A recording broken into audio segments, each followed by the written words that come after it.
तड़पे जैसे मणि के बिना नाग, लेकिन मरता नहीं, तड़पता बहुत है। लेकिन जल के बिना मछली मर जाती है, इसलिए अगली बार जब उनका वनवास हुआ तो राजा ने तड़प तड़प कर प्राण छोड़ दिए। 6 दिन 6 रात तड़पे, इसलिए 6 बार राम नाम लिखा। राम राम कही राम कही, राम राम कही राम, तन परिहर रघुवर विरह, राम गयो सुरधाम। चूंकि कोई बेटा नहीं है घर में, इसलिए शरीर को तेल की नौका में रखा गया, जैसे शरीर में कोई इन्फेक्शन ना हो, शरीर खराब ना हो।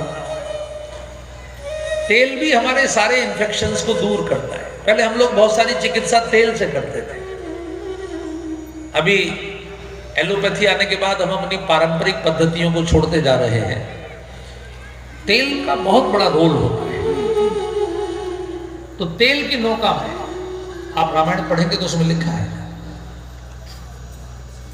तेल नाव भरे नृपतन राखा।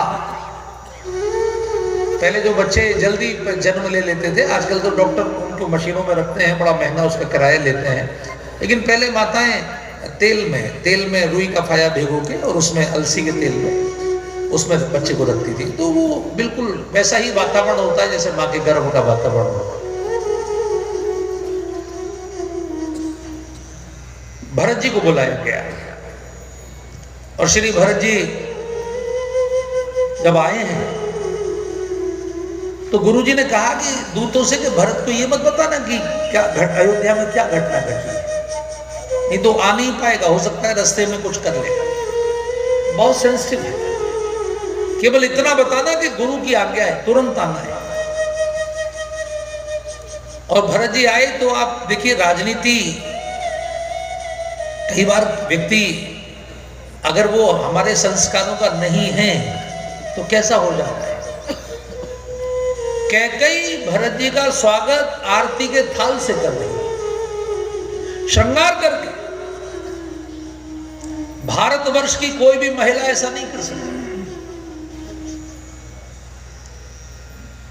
पति की लाश घर में रखी हो तो कोई पत्नी श्रृंगार करके अपने पुत्र का स्वागत करेगी? अरे माँ तो रोते हुए लिपट जाएगी कि बेटे आपके पिताजी चले गए, बेटा बहुत रोएगी। लेकिन कैकेयी रो नहीं रही थी, कैकेयी प्रसन्न थी। और आरती का थाल जलाकर भरत जी की आरती उतार रही। ये ध्यान रखिए, जो विदेशी संस्कार हैं बहुत घातक है।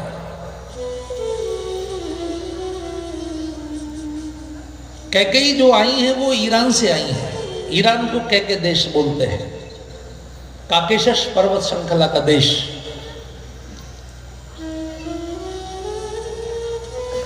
और वहां के लोगों से हमारा बहुत गहरा संबंध रहा है, भारत वालों का, क्योंकि मुगल वहीं से आए थे। और आपने देखा मुगलों में भाइयों के प्रति कैसा भाव रहता था। कोई भी मुगल ने अपने किसी भी भाई को कभी जीवित नहीं छोड़ा। अभी आजकल जो सऊदी अरब का प्रिंस है, इसने अपने 45 भाइयों को निपटा दिया लगभग। अभी 4-5 साल पहले के, अगर चंदौली के लोग तो बहुत राजनीतिक रूप से जागरूक हैं, अगर अखबार पढ़ते हो तो ध्यान दिया होगा आपने न्यूज पर। बहुत हमारे देश में हुमायूं, बाबर जब आया तो बाबर के 4 बेटे थे। हुमायूं ने एक भाई को साथ मिला के पहले 2 मारे, फिर उसको भी मारा। अकबर अकेला था, लेकिन उसने अपने चचा बैरम खां को निपटा दिया। अकबर के बेटे जहांगीर ने अपने सारे भाइयों का कत्ल किया, जिसको भारतीय इतिहास में न्याय प्रिय पढ़ाया गया। आप सब लोगों ने रहीम दास जी का नाम सुना है? आप जानते हैं रहीम दास जी की मृत्यु कैसे हुई? भारत के कुटिल इतिहासकारों ने, धूर्तों ने, धर्म विरोधियों ने इस बात को नहीं पढ़ाया, क्योंकि उन्हें मुगलों को महान बताना था। रहीमदास जैसे संत को, रहीमदास बनारस के सूबेदार रहे थे, गवर्नर रहे थे यूपी के।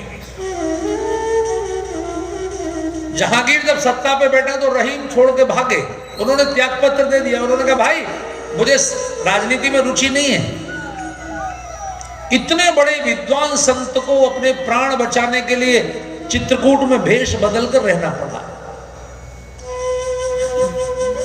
और चित्रकूट में एक भाड़ भूनने वाले के यहां नौकरी करनी पड़ी, जिसको भड़भूजा कहते हैं। गोस्वामी तुलसीदास जी ने उनको पहचाना।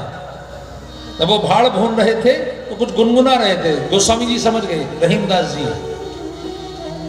तो उन्होंने इशारे में पूछा, जाके सर असभार सो भूजत असभार क्यों।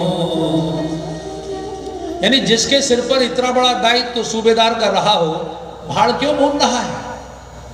रहीमदास जी ने उत्तर दिया, चित्रकूट में रम रहे रघुपति अवध नरेश, और जा पर विपदा पड़त है सोई आवत यही देश। वहां भी जहांगीर ने अपने लोगों को भेजकर बुंदेलखंड के राजा ने रहीमदास जी को मरवा दिया। ये इतिहास में नहीं पढ़ाया जाता।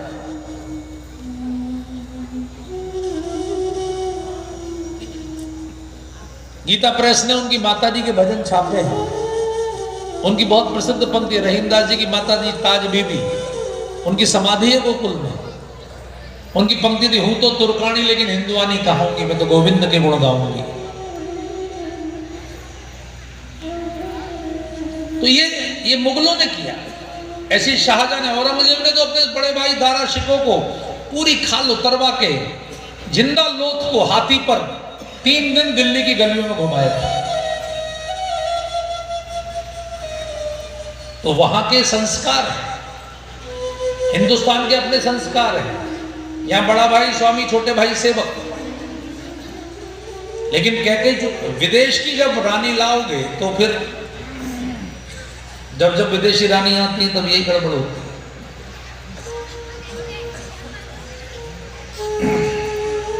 लेकिन हमारे देश में ऐसे चापलूस लोग हैं जो उसमें भी कैकेयी को देखकर भरत जी ने पूछा, मां ये पूरी अयोध्या उजड़ी उजड़ी क्यों है। कैकेयी ने कहा, मैंने सब ठीक कर दिया, भगवान ने थोड़ा सा काम बिगाड़ दिया। देखिए जो चालाक आदमी होता है वो क्या करता है, अच्छा मैंने किया, बुरा भगवान ने किया। क्या हो गया, बोले भूपति सुरपति पुर पग धारे हो, कछुक काज विधि बीच बिगाड़े हो। मैंने राजतिलक का सारा इंतजाम कर दिया था, लेकिन विधाता ने काम बिगाड़ दिया थोड़ा सा। राजा का स्वर्गवास हो गया। ये नहीं कहा कि तेरे पिता का, ये भी नहीं कहा कि मेरे पति का, राजा का, जिससे भरत की निगाह सीधे राजगद्दी पर जाए। भरत जी एकदम झटका खा गए, जमीन पर गिरे, हे पिताजी। फिर पूछा, भैया कहाँ हैं। बोले उनको तो मैंने वन भेज दिया। चिंता मत कर बेटे, 14 साल का वन भेज दिया। तेरे सिंहासन पर बैठने का मार्ग निष्कंटक हो गया। भरत जी को इतना क्रोध आया, उनका हाथ सीधे तलवार की मूठ पर गया। उनका मन किया 1 सेकंड में कैकेयी की गर्दन उड़ा दूं, लेकिन उन्होंने अपने क्रोध पर कंट्रोल किया। उन्होंने कहा, पापिन, मैं तुझे केवल इसलिए नहीं मार रहा हूं क्योंकि मेरे वंश को कलंक लग जाएगा। अभी तक रघुवंश में ऐसी घटना नहीं हुई कि किसी बेटे ने अपने मां बाप पर हाथ उठाया हो, लेकिन रघुवंश को कलंक ना लगे इसलिए मैं तुझे छोड़ रहा हूं। और उन्होंने क्रोध को, कई लोग मुझसे पूछते हैं गुस्से को कैसे नियंत्रित करें, गुस्सा बहुत आता है। भरत जी से सीखिए, लंबी सांस भरिए, नाभि तक जब आप सांस लेते हैं तो आपका क्रोध कंट्रोल हो जाता है। अभी यहां लेने की जरूरत नहीं, क्योंकि यहां तो आपको क्रोध आ नहीं रहा है। लेकिन अगर कभी आए, लंबी सांस नाभि तक अगर लेंगे तो आप देखेंगे आपका मन शुद्ध हो जाएगा। भरत जी ने यही किया। धीरज धरि भरि लेहि उसासा, पापिन सबहि भांति कुल नासा। भरत जी ने कहा, नागिन जैसे नागिन अपने बच्चों को खा जाती है, अगर बचपन में तू मुझे खा गई होती, मुझे मार दी होती, तो मेरे माथे पर इतना बड़ा कलंक डाला। क्या तूने मेरे माथे पर मेरे पिता की मृत्यु का कलंक लगा दिया, मेरे भैया का वनवास क्या कर दिया। उसी समय वो मंथरा सर धज के आ गई। मंथरा सोच रही थी मुझे इनाम मिलेगा। शत्रुघ्न ने ऐसी लात मारी कि मंथरा फुटबॉल की तरह उड़ के सामने दीवार में टकराई, सिर फट गया, कुबर टूट गया, दांत टूट गए। शत्रुघ्न ने उसकी चोटी पकड़ के घसीटना शुरू किया। लगे घसीटन धर धर छोटी। भरत जी ने कहा छोड़ दो शत्रुघ्न, आज से ये मेरी मां नहीं और आज से मेरा घर नहीं, क्योंकि जो मेरे राम का नहीं वो मेरे काम का नहीं। क्या उस दिन के बाद भरत जी ने कभी कैकेयी की चौखट पर पैर नहीं रखा। अब कौशल्या मां के पास आए हैं, पूरा महल रो रहा है। कौशल्या मां गोद में बिठाकर रो रही हैं। आइए 4 पंक्ति मेरे साथ गाएं। आज मोहे रघुबर की सुधिया